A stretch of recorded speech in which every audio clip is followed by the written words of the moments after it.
Havells music की शानदार प्रस्तुति।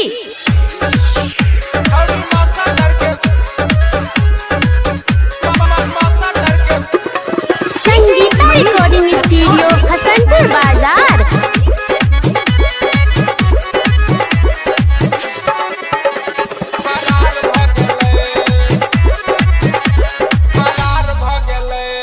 रोज करा जाय छी छौरी कोचिंग क्लास गे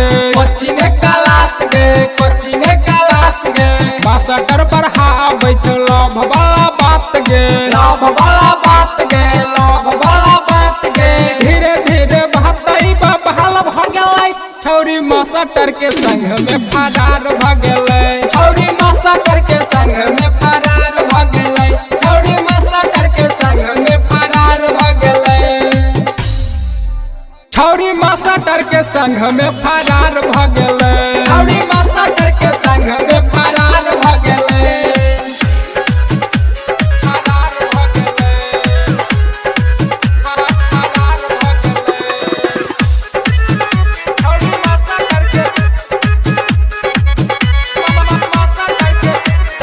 संगीता रिकॉर्डिंग स्टूडियो हसनपुर बाजार।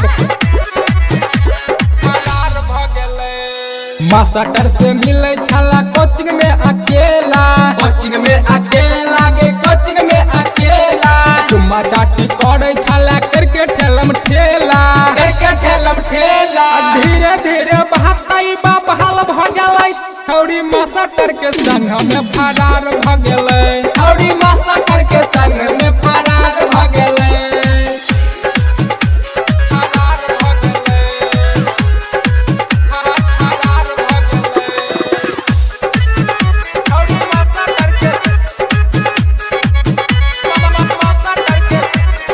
संगीता रिकॉर्डिंग स्टूडियो हसनपुर बाजार। चंदन माकुन देखत रहो खिड़की से छुप के करे छला केला छौरी ऑफिस में घुस के समिंदर कहे राम से की भ गेलै छौरी मास्टर के संग में फरार भ गेलै